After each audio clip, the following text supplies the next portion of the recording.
Hello and welcome to Michael's Hidden Cup, game number 10. Today we have Kim Dotcom playing in the blue. I think he's playing in the blue. Yeah, he's playing in the blue. And he's playing as the Cumans. Two houses going down right off the bat. A little bit late. The first village has already come out. But it does have two building ones, so not housed for more than just a fraction of a second there.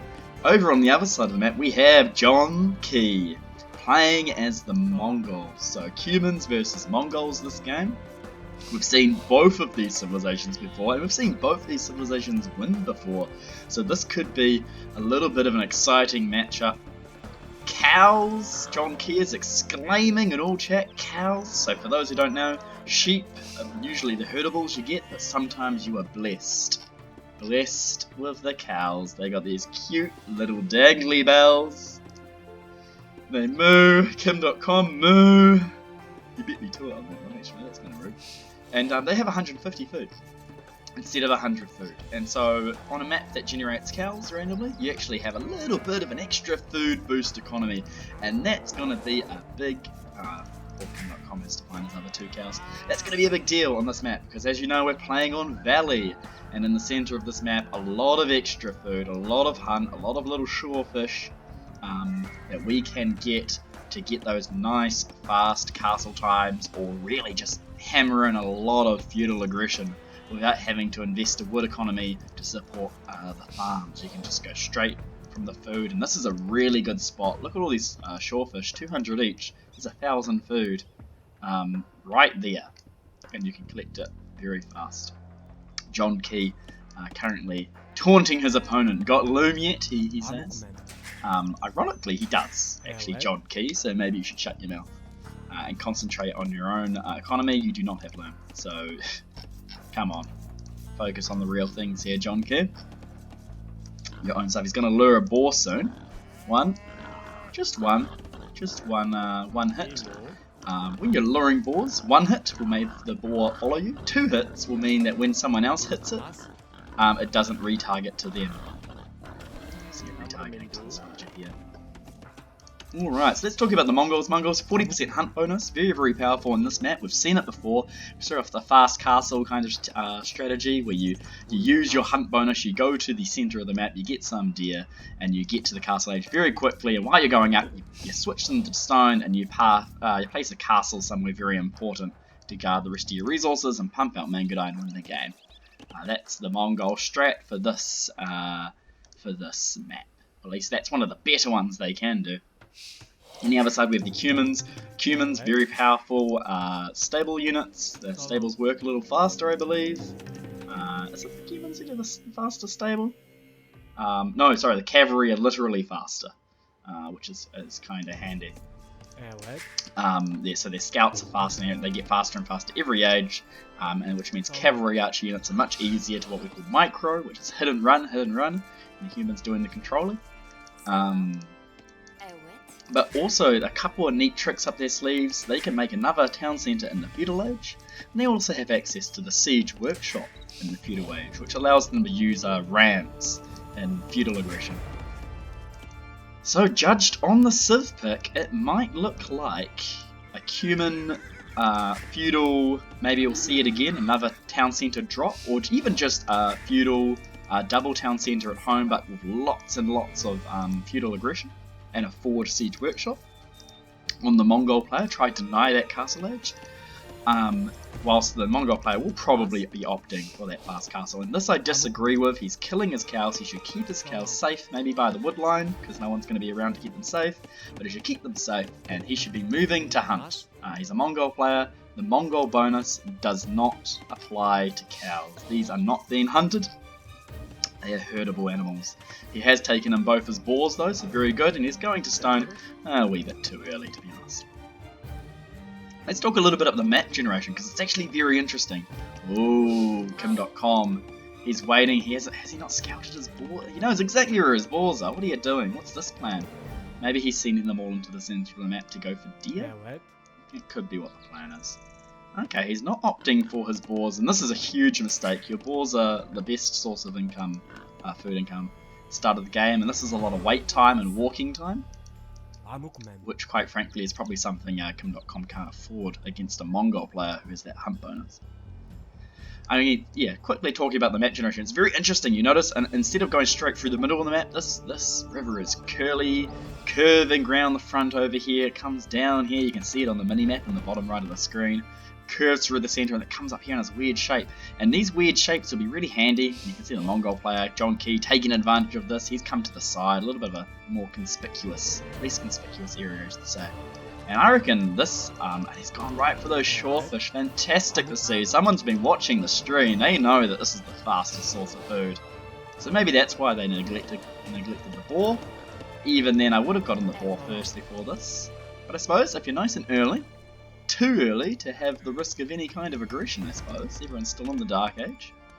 And maybe he'll get these shorefish in so fast that he can just come back and take his boar later. Maybe that's the plan from Kim Dotcom. The Cumans.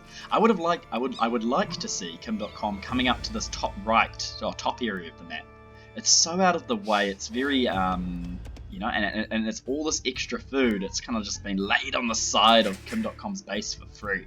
And I really like this stone here. So if I was the Cuman player and I wasn't really opting for a very fast, oh, they've seen each other in the center now.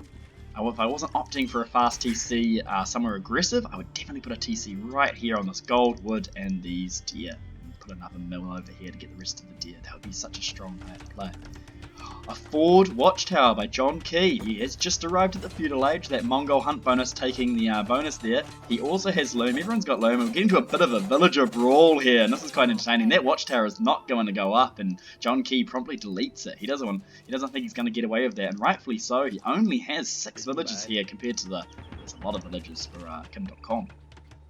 So this is actually a bit of a waste of stone. They should really be saving his stone for that castle that he's hoping to get, and this is maybe a bit too much, a bit too bombastic of a play for a Mongol player. He should be trying to get that castle age, maybe not opting for too much feudal aggression. I think the Cuman player wins feudal aggression in this matchup, and the Mongol player needs to recognise that. Still very good to see him taking the hunt, and I would like to see both players adding just maybe a couple of militia, just to harass and annoy the enemy player. Keep them occupied whilst they get to hunt freely themselves. I'd also like to see the Mongol player come down here into a little bit safer, a little bit harder to scout. Has Kim Dotcom seen this? No, he hasn't seen the mill. He does see the dead deer though, so that if he's paying attention, that could give it away. He will know exactly where John Key is. However, they're disappearing really quick because that Mongol hunt bonus coming in again. Very interesting. All these shorefish, they're definitely on their way out. These guys have actually gone idle. I'm sure Kim Dotcom will pick up on that shortly. A house going up. I like this house. You notice how he's thinking about the wall here? It just makes enemy units harder to go around this barracks. Everything's coming in from the north. It's just an interesting, a good attention to detail by Kim Dotcom. Now I really like Kim Dotcom's side of the map. He's got some really good walling potential. From like a town centre here, wall up to the gold, wall over to these wood lines, wall between those two wood lines. You can almost take it all the way to the edge of the map. He's got a very, very nice map. This main gold is actually quite close to his town centre. I would have actually taken these houses and put them here and here, just so you know people can't come in here at the gold, and the villagers have a direct line to run back to the town centre. But very nice. Back berries, back boar, still haven't taken. Back stone, so if you get tower rush, it's not a big problem. Very safe and good wood lines. On the contrary, John Key's map. Oh, I like this. He's really housed off his wood line. This villager is getting the bad end of the stick. She's having to walk back to the town centre. I suppose he forgot that he wanted to add more villagers to wood. Another lumber camp over here. That's the right idea. This main goal for John Key is just horrible. Anyone on this hill has a huge bonus damage against these villagers, so very easy to raid with archers here, or even just a tower would do a lot of damage from that position. And these 3 resources right here all next to each other, perfect for a Cuman TC drop. So Mongols have gone feudal archers, and I quite like a little bit of feudal pressure by the Mongol player. It's just going to guarantee to make their transition to Castle Age hopefully a little bit more smooth. Taking out the scout of John Key, that's a big deal. He doesn't have a stable up yet to make a new one, and we're putting a defensive tower by our deer. They're not going to last very long. I don't really like this tower. it screams short term, doesn't it? It's like, oh, there's a fight here, I'll put a tower. All of a sudden my tower's completely useless. It's a waste of stone. That stone needs to go to your castle, Castle Age. John Key. Focus on things, but a really good raiding on the front, and Kim Dotcom having to retreat all his villagers from his main food income right now. This is actually a bit of a big disruption to Kim Dotcom's food economy, and that's going to have a later castle time because of that. He is in feudal, and he hasn't actually put up that second feudal town centre, and that is a huge misplay on Kim Dotcom's part. That second town centre should be up. It could be up on the gold right now, which means these archers wouldn't disturb the gold economy. And I think he's feeling a little bit of pressure from these archers. He's not marking these villagers away. He's losing a lot of villagers for free. He's a little bit flustered at this stage, and I think we're starting to see a bit of a John Key's setup with these extra archers have really caught Kim Dotcom off guard. He's getting his own archers defense. I don't know if this is the right move.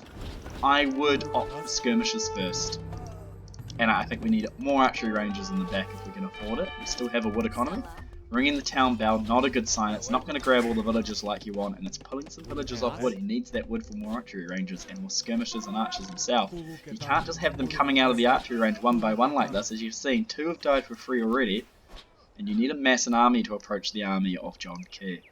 John Key, what's the play now? I think you're winning on the front. Now's the time to actually, you've recognized, double archery range. I love it. That's what I mean. You recognize you're winning. Maybe double down a bit.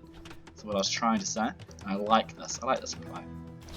It's a little bit unexpected, perhaps, from Kim Dotcom, who was expecting to be the aggressor himself, having to be the one to apply the pressure. And the best thing about this is if the Mongol player keeps up the hunt, working their way up and down the river, they will find they will have plenty of resources to go to the castle age. You can already see that 500 food, 300 gold, plenty of resources to keep making his archers from both archery range very strong. And so we're going to see no cessation to the making of archers here. And at the same time, plenty of food income. Archers only cost food and archers only cost wood and gold, and you only need 200 gold to go to Castle Age, so it will not be long before John Key clicks up.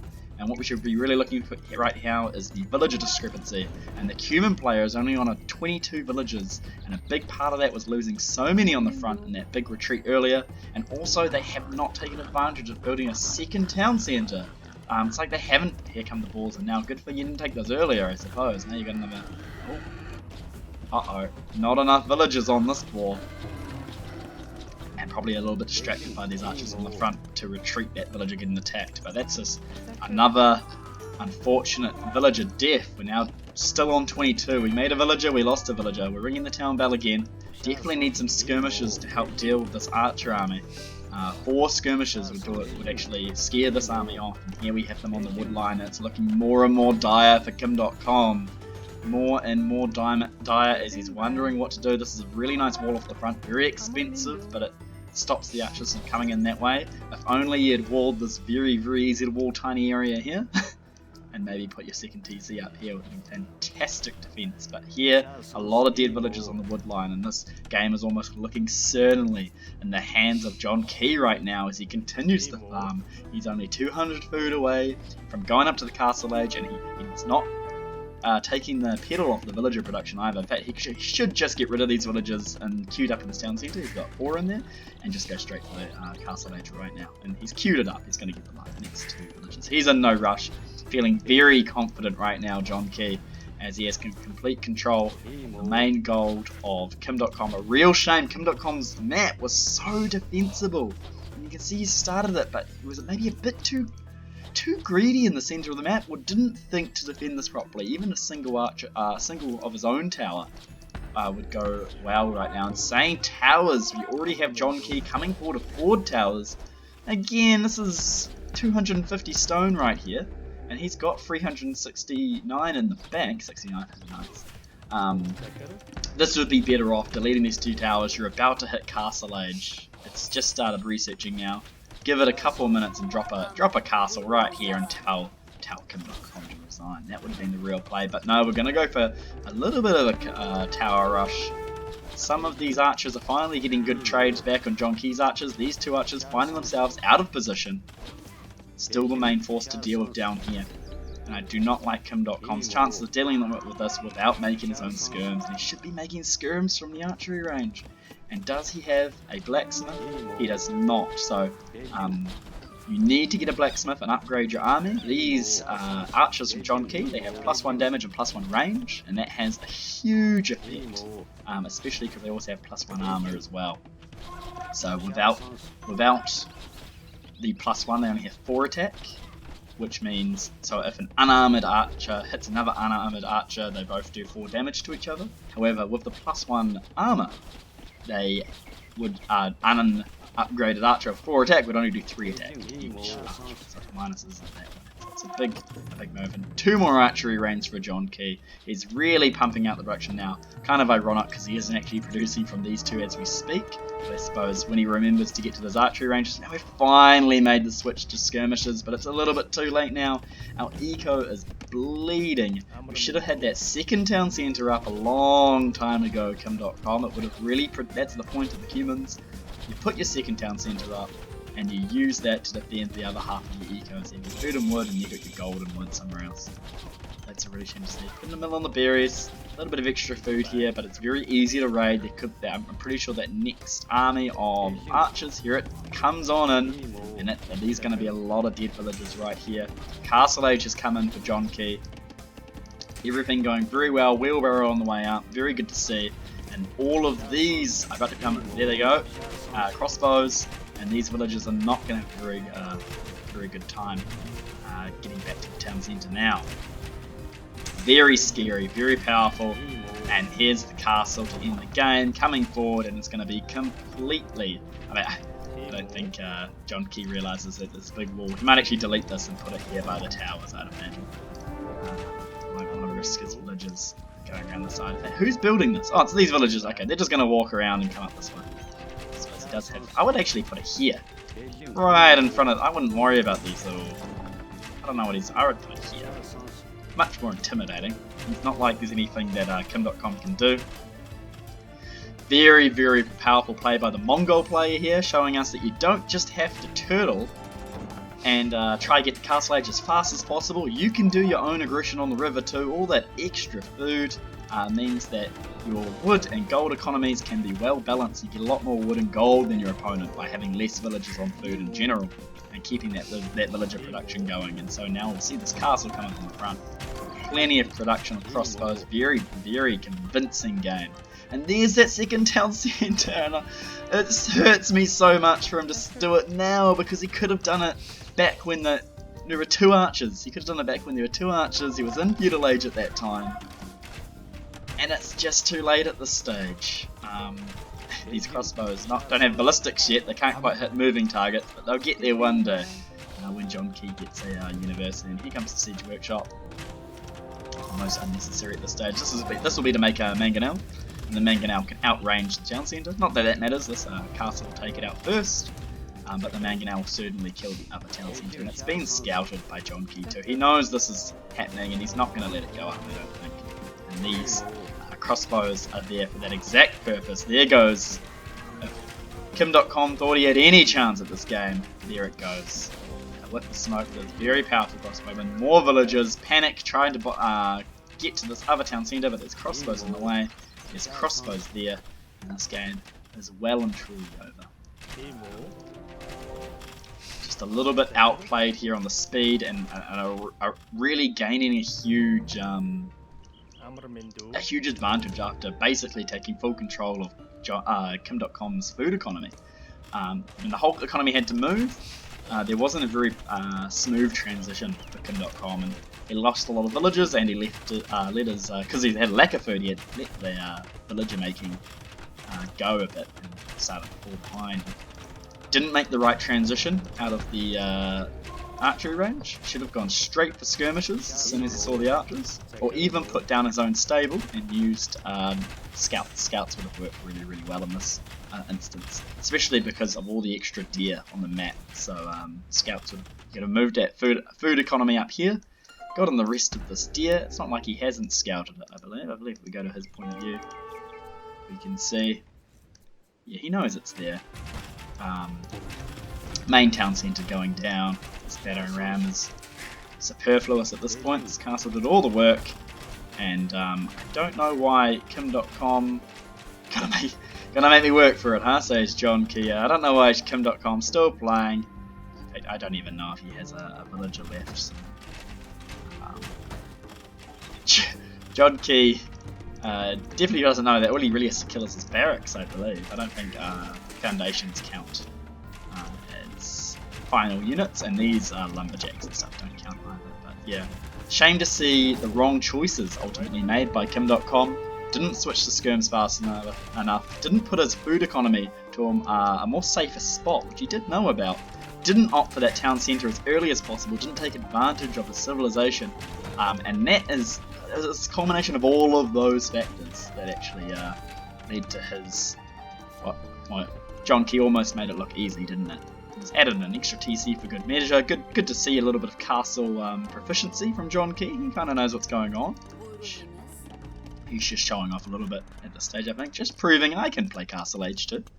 If you were a bit more of an opponent, Kim, I'd still be on top of you, is what he's trying to say. It's this barracks, pretty sure. John Key. Well, anyway, we'll just speed this up, because ultimately nothing's happening. A nice forward relic victory there. Oh dear. Oh, and there's all the taunts and the numbers, very good. Here comes the barracks, and it looks like John Key did know it was going to be the barracks. This is definitely gone, and we're going to have a victory at any moment. Very good job by John Key, the Mongol player, again playing this map beautifully. A little bit of a kerfuffle in the middle with the tower at the start, but moving down, getting that food economy really going, and surprising your opponent with a bit of feudal archers. And just building that momentum from there. Wrong choices from Kim Dotcom, which led to his inevitable death. Here we can see the military units killed, 57. Going crossbows will do that to you. Great KD ratio there for John Key. Huge 26 army. And you can see the difference of the villagers here too. 62, getting up there by John Key, and wasn't lifting his foot off the gas for a second. Very good to see. And you can see that here as well. So as soon as Kim Dotcom hit feudal, second town centre, you double your villager production. And that's how you stop this Mongol hunt bonus from doing this, basically. Very wonderful game. Congratulations to John Key. And you can go on to the semi-finals. Kim Dotcom, you are the weakest link. Goodbye.